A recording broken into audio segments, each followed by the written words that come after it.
वहां राजा दशरथ को बेटे की गलानी नहीं है, सिर्फ इतना विचार किया कि 60,000 वर्ष की आयु हो गई और अभी तक परमात्मा बेटा के रूप में प्राप्त नहीं हुआ, और मांगा यही था कि चाहो तुम ही समान सुत प्रभूषण कवन दुरा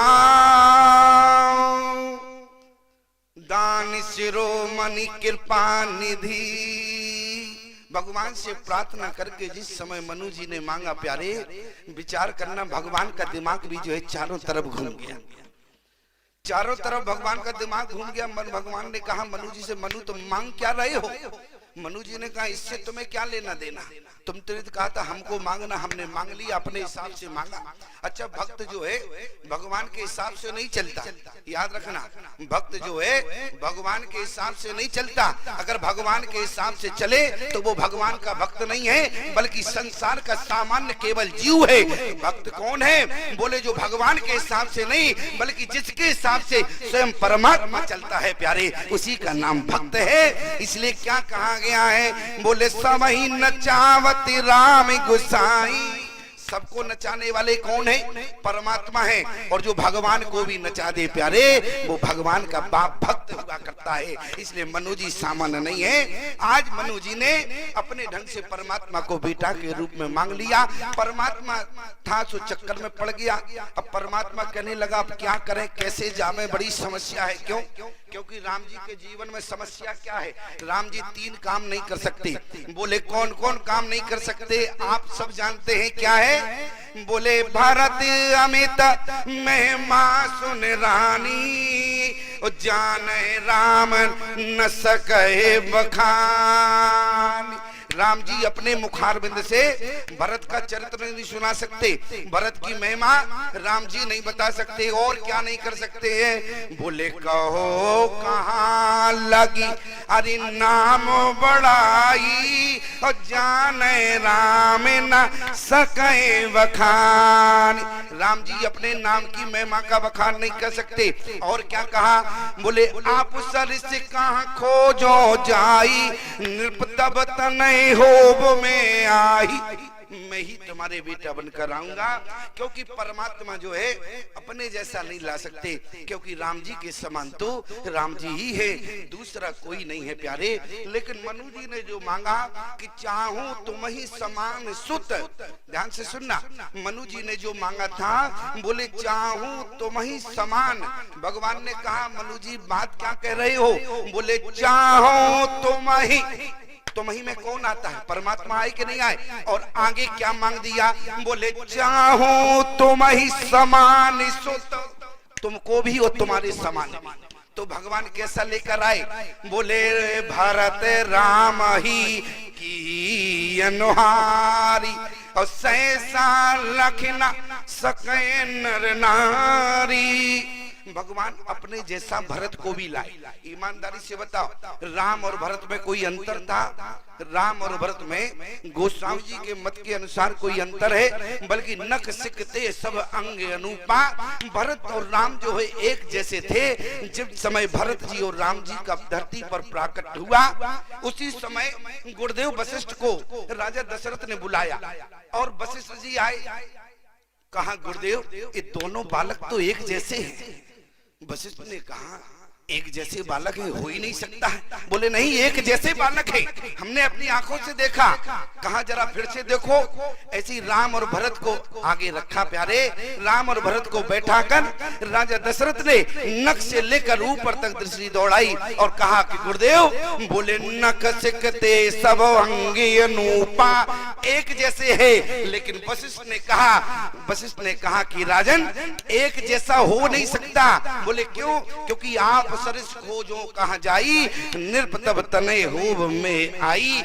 याद रखना, परमात्मा के समान कोई दूसरा नहीं हो सकता। फिर गोस्वामी जी ने कैसे लिख दिया कि भरत राम ही की अनुहारी, कि भरत और राम एक जैसे हैं, फिर कैसे गोस्वामी जी ने लिखा। लेकिन जिस समय गुरुदेव वशिष्ठ ने कहा कि राजन जरा ध्यान से देखो, लेकिन देखने के बाद भी चक्रवर्ती सम्राट राजा दशरथ भरत और राम में अंतर नहीं निकाल पाए। लेकिन जिस समय गुरुदेव ने कहा कि राजन जरा सीना को जरा गौर से देखो, जब गौर से देखा गया तो राम की छाती पर भृगु ऋषि के चरण चिन्ह था, केवल इतना ही अंतर था और कोई अंतर नहीं था प्यारे। बोले भरत राम ही की अनुहारी।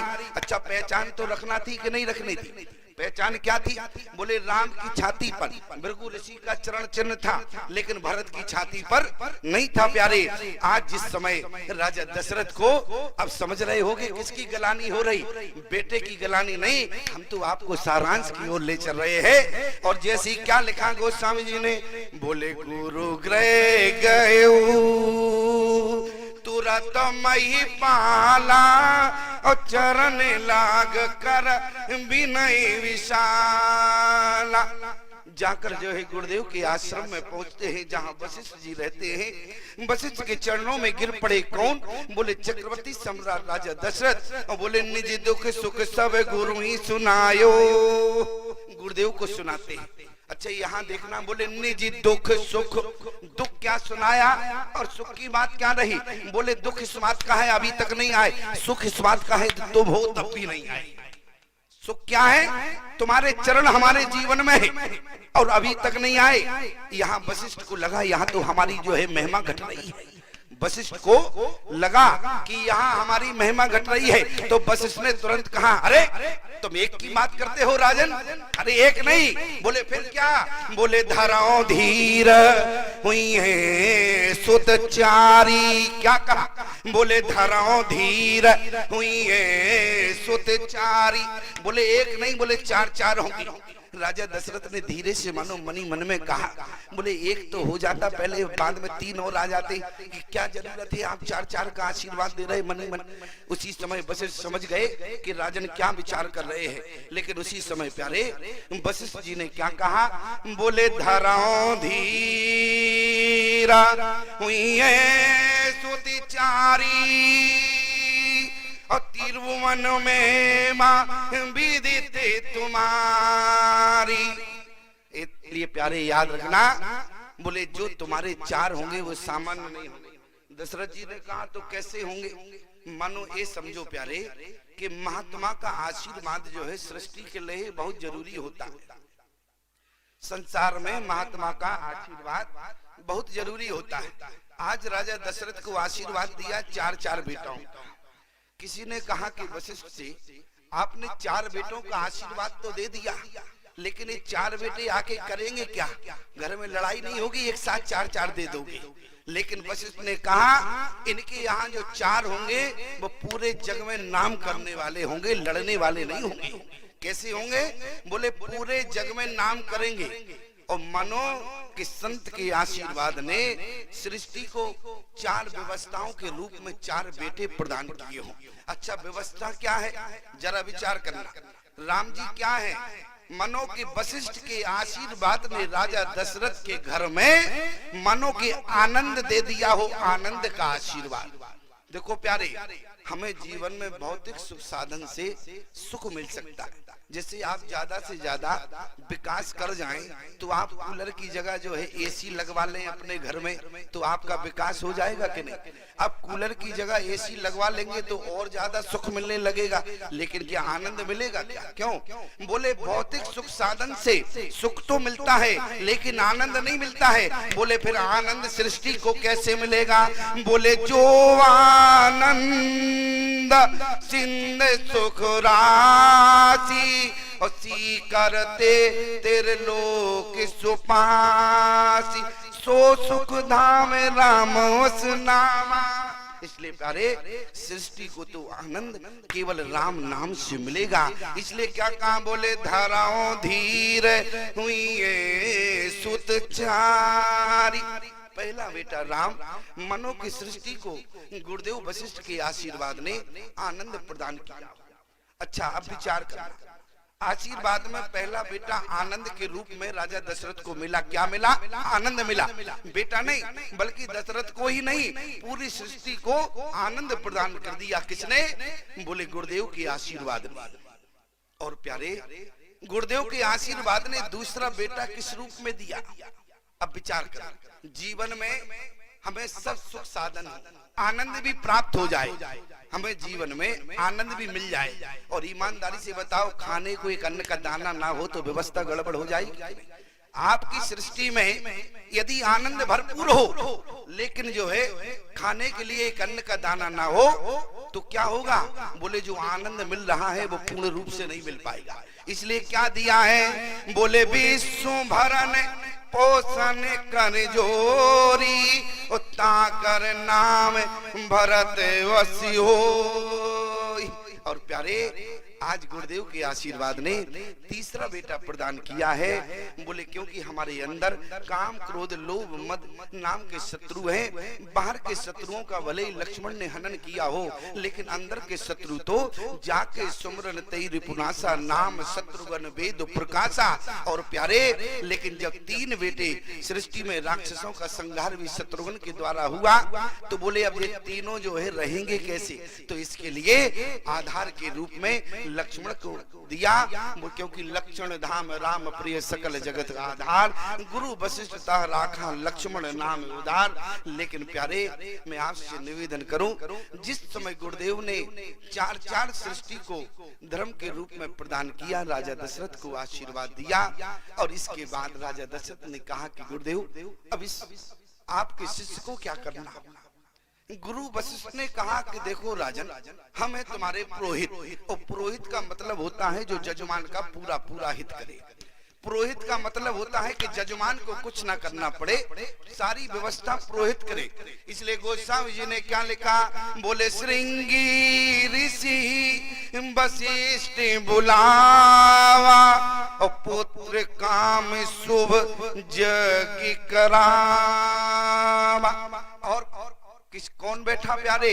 बोले भगति सहित मुनि आहुत दीने और प्रगटे अग्नि चरु करलीने। अग्नि देव जो है खीर का कटोरा लेकर प्रकट हो गए। गुरु वशिष्ठ को खीर का कटोरा दिया। लेकिन प्यारे विचार करना, जिस समय गुरु वशिष्ठ को खीर का कटोरा अग्नि देव ने दिया और यही कहा कि सकल काज व सिद्ध तुम्हारा, जिस कार्य से यज्ञ हो रहा था पुत्रेष्ठ यज्ञ, एक खीर ले जाओ और जाके वितरण करा देना और बोले संतान का जन्म होगा। याद रखना प्यारे, आज गुरु वशिष्ठ ने कहा राजा दशरथ से, यही हबी बाट देव नृपजाई जथा जोग जय भाग बनाई। अब इस शब्द पर ध्यान देना, क्या कहा? बोले जथा जोग जय भाग बनाई। भाग जो है बचना नहीं चाहिए, जो शेष भाग रहेगा उसके दो भाग करने होंगे तब दोबारा दोगे। ध्यान देना, बात क्या थी? बोले भाग तो देना है लेकिन भाग जब भी एक दोगे तो उसके दो भाग करने होंगे। विशेषता ये थी। बोले क्योंकि जथा जोग जय भाग बनाई, देने से पहले दो भाग। इसलिए जिस समय राजा दशरथ ने जब पहला भाग दिया तो क्या किया? बोले उसके दो भाग किए। तो क्या लिखा है? बोले अर्ध भाग। लिखा के नहीं लिखा? आप मानस के महारथी हैं, क्योंकि लिखा के नहीं लिखा, दो भाग किए होंगे तभी तो आधा भाग उठा लिया। बोले अर्ध भाग कौशल्य दीना। पहले जो खीर का कटोरा था वो हाथ में लिया, उसका जब भाग दो भाग किए तो क्या लिखा? बोले अर्ध भाग कौशल्य दीना। और जो शेष भाग बचा, अब फिर वो बात शर्त क्या थी? बोले जथा जोग जय भाग बनाई। फिर वो भाग शेष रह गया, फिर उसके दो भाग हो गए। फिर दो भाग होंगे कि नहीं? फिर एक भाग दोगे, फिर जो शेष बचेगा फिर उसके दो भाग करने होंगे।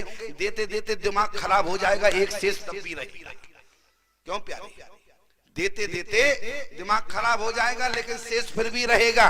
लेकिन याद रखना प्यारे, जिस समय राजा दशरथ ने आधा भाग जो है अपने हाथ में लिया और उसी समय प्यारे माँ कौशल्या को देने लगे। माँ कौशल्या को क्यों आज थोड़ा कम समय ले तो चल जाएगा कि नहीं?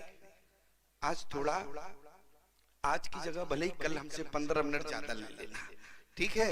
आज की जगह, और चिंता मत करो, ईमानदारी से बताओ, मैं जिस गति से बोल रहा हूं, ईमानदारी से बताना, इतनी गति से तो गरीब रथ भी नहीं दौड़ता जो जितनी गति से मैं बोल रहा हूं। लेकिन विचार करना, जिस समय आधा भाग मां कौशल्या को किसने दिया? बोले चक्रवर्ती सम्राट राजा दशरथ ने आधा भाग दिया।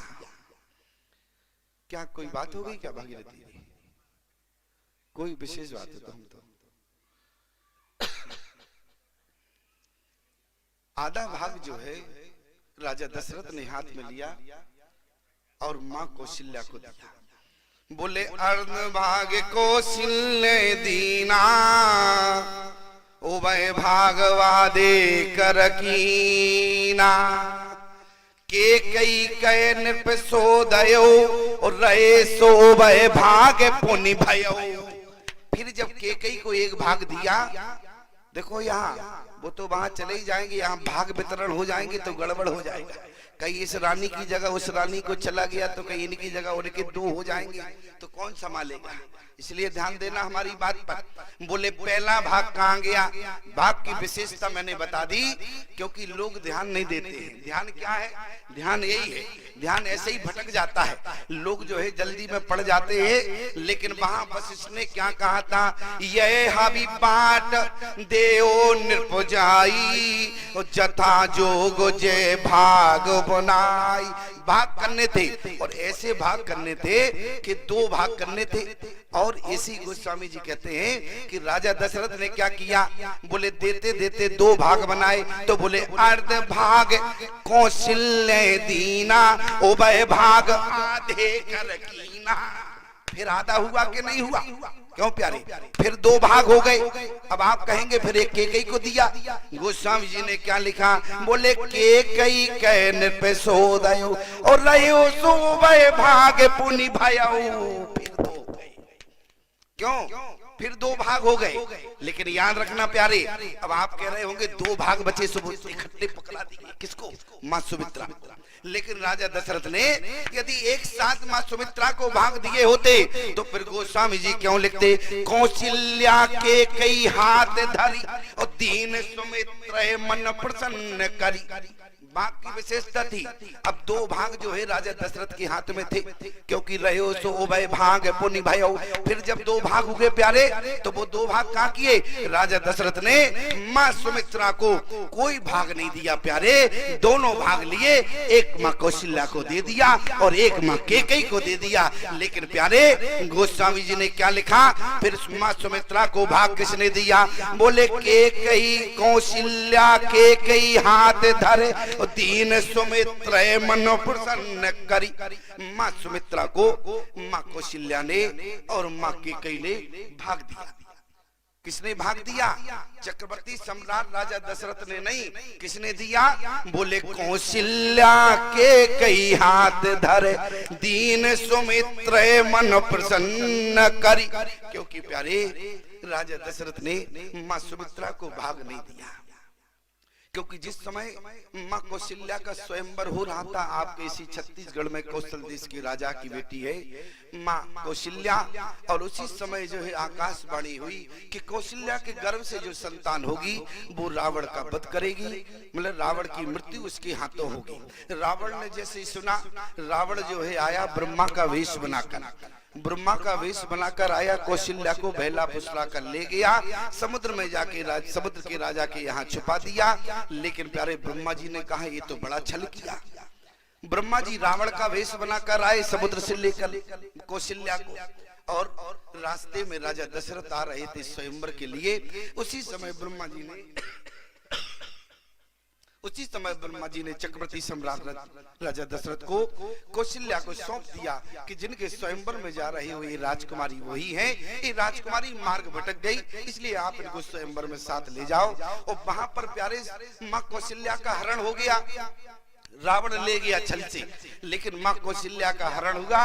उसी समय भगदड़ मच गई, हलचल मची हुई थी कि राजा की जब बेटी नहीं थी तो स्वयंवर किस लिए, इसका मतलब कि इनकी कोई बेटी नहीं थी, इन्होंने फालतू में ये भीड़ जोड़ रखी है। उसी समय कौशल देश के राजा के मंत्री की बेटी थी सुमित्रा। उसी समय सुमित्रा भी सुंदर माँ कौशल्या की तरह थी। माँ कौशल्या की बिल्कुल संग सहेली थी। और उसी समय कौशल्या की जगह, क्योंकि राजा अपमान कर रहे थे राजा का, जितने राजा आए थे स्वयंवर में, उसी समय प्यारे सुमित्रा को कौशल्या की जगह तैयार किया गया और जयमाल हाथ में दी गई। और इतने में क्या हुआ कि राजा दशरथ जो है कौशल्या को लेकर आए। यहाँ माँ सुमित्रा ने विचार किया कि जो मेरी सहेली को लेकर आया है मैं उसी राजा का वरण करूंगी। यहाँ माँ सुमित्रा ने प्यारे राजा दशरथ के गले में जयमाल डाली और वहां कौशल्या ने कहा कि बहन, इनका वरण मुझे करना था लेकिन तुमने कर लिया, अब मैं क्या करूं। उसी समय छत्राणी सुमित्रा ने कहा कि मैं सुमित्रा प्रतिज्ञा करती है कि राजमाता का दर्जा जीवन में सुमित्रा प्राप्त नहीं करेगी, राजमाता का दर्जा जो है वो तुम्हें ही मिलेगा प्यारे। इसलिए माँ सुमित्रा को राजा दशरथ ने खीर का भाग नहीं दिया, क्योंकि वो प्रतिज्ञा याद आ गई। इसलिए वो खीर का भाग माँ कौशल्या को पुनः दे दिया गया और पुनः जो है माँ कैकेयी को भाग दिया। लेकिन जो है नारी नारी के दर्द को समझती है। आज माँ कौशल्या कैकेयी ने सोचा यदि ये कौशल्या कैकेयी माँ बनेगी तो ये सुमित्रा बहन माँ नहीं बनेगी। अरे इसने अपना काम किया है, हमें भी अपना काम करने दो। इसलिए गोस्वामी जी ने क्या कहा, बोले कौशल्या के कई हाथ धरी, हरि दीन सुमित्र मन प्रसन्न करी। और यहाँ पर प्यारे तीनों रानियों में इस तरीके से भाग वितरण हुए। तीनों रानियां बोले गर्व से हुई। गोस्वामी जी कहते रहे कि जा दिन ते हरि गर्व में आए और सकल लोक सुख संपत्ति छाए। लेकिन विचार करना कि भगवान अभी गर्भ में आए हैं और गर्भ में आने के बाद सुख के बादल तो छा गए, लेकिन बरसात नहीं हो रही है। तो बरसात क्यों नहीं हुई? कभी आपने विचार किया कि गोस्वामी जी की कलम ने क्या लिखा? बोले जा दिन ते हरि गर्व आए और सकल लोक सुख संपत्ति छाए। बादल तो सुख के मंडरा रहे हैं, लेकिन याद रखना बादल सुख के छाए हैं, लेकिन अभी सुख की बरसात नहीं हो रही है। क्यों मास्टर साहब, सुख की बरसात क्यों नहीं हुई? जरा ध्यान देना। जिस समय मनु जी को निर्गुण निराकार ब्रह्म ने साकार रूप में जब प्रकट हुआ, मनु को वरदान दिया कि मैं ही तुम्हारा बेटा बनकर आऊंगा। लेकिन याद रखना प्यारे, मनु जी तपस्या कर रहे थे नैमिषारण्य के तीर्थ पर। और मनु जी के जिस समय राज को वन की ओर गए तपस्या करने के लिए, उसी समय मनु के बेटे जो है राज के बड़े तो थे, लेकिन राज चलाने का अनुभव नहीं था। हमारी बात को ध्यान से सुनना, और मैं गारंटी देता हूँ कि आज तक कभी सुना नहीं होगा, मास्टर साहब को छोड़। और मास्टर साहब ने सुना होगा, क्योंकि भागीरथी जी ने इतनी तारीफ कर दी कि कहने में बार बार हमें सोचना पड़ता है।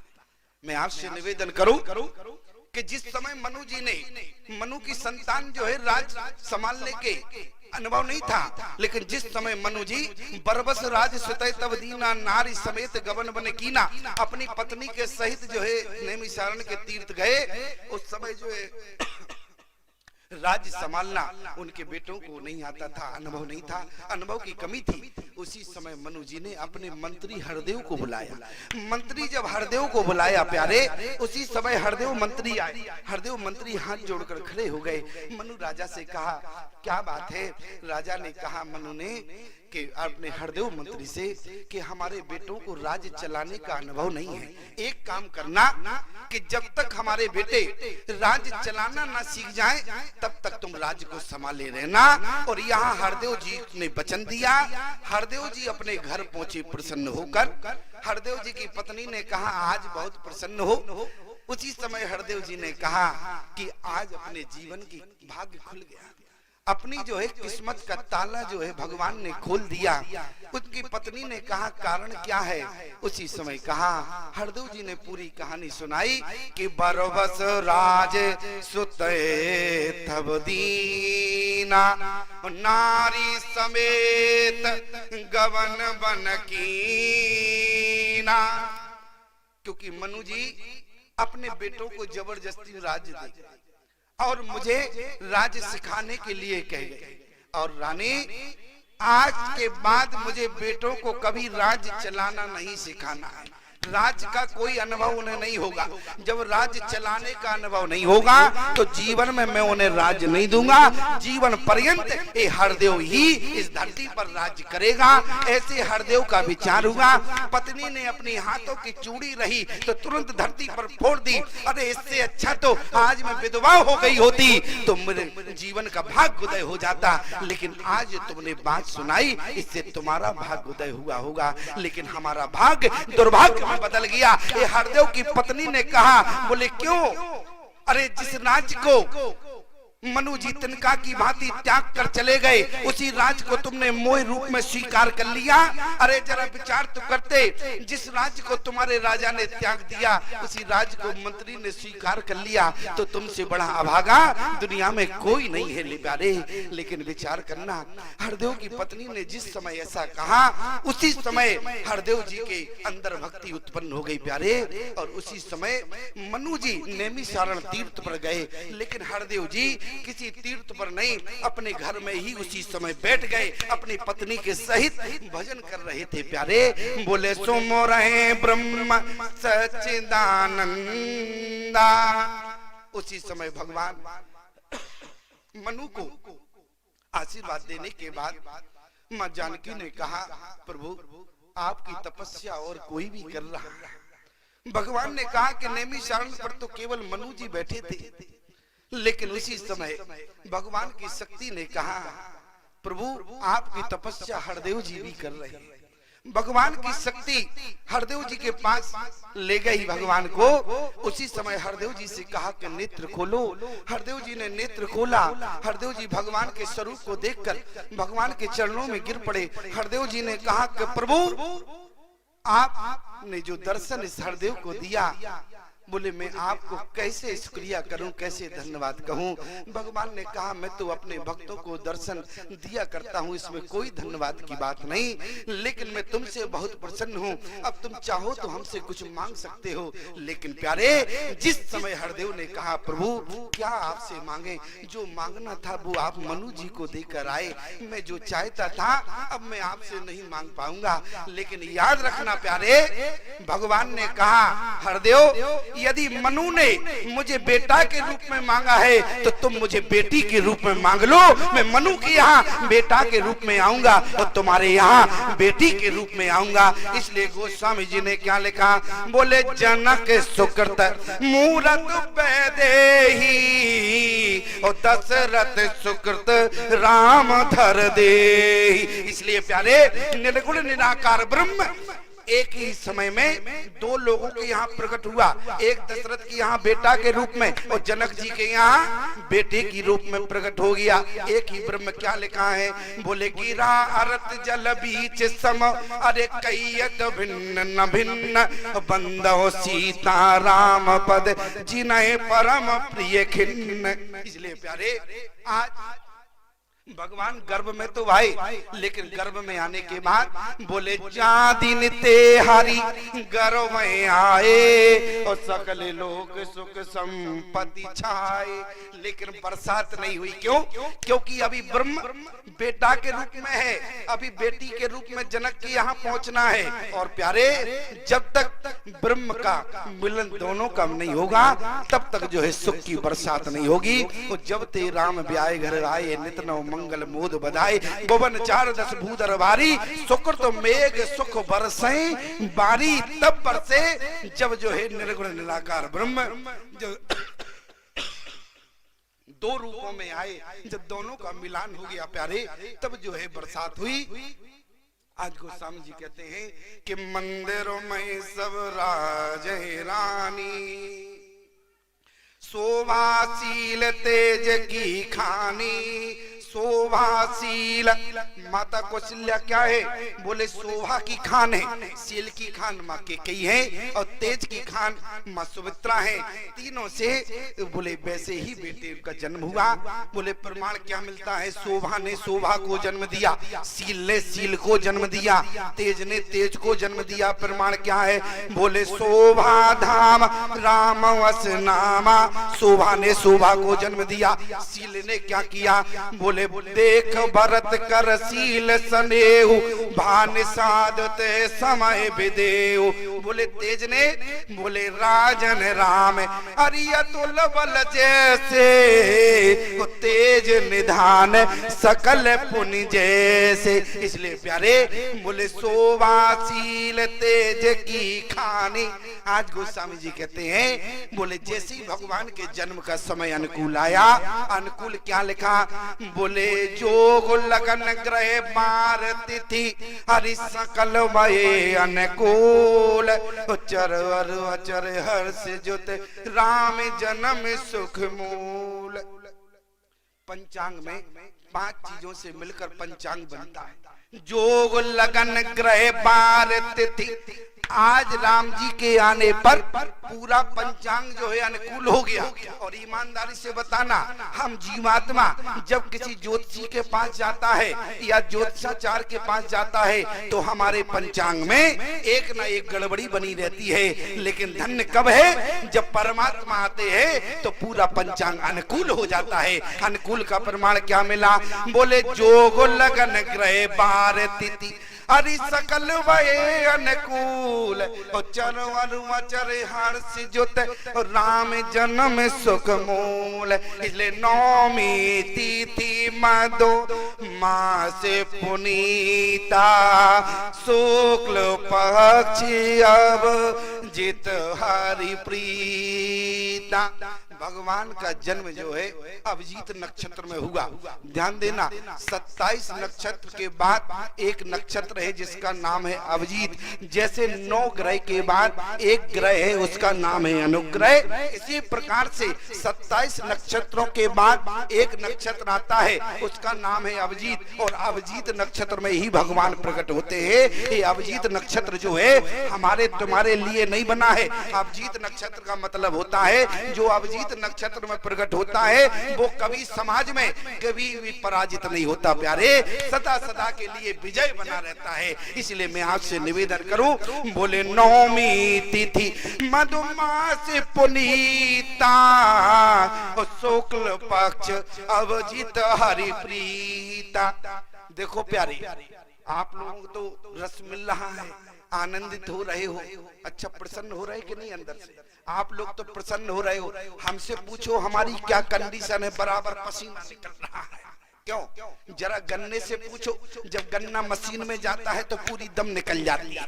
और रस पीने वाले से पूछो कितना आनंद आता है। इसलिए प्यारे, लेकिन चिंता मत करना, इस महात्मा का कितना भी पसीना निकल जाए लेकिन रस पिलाने में कोई कमी नहीं रहेगी प्यारे।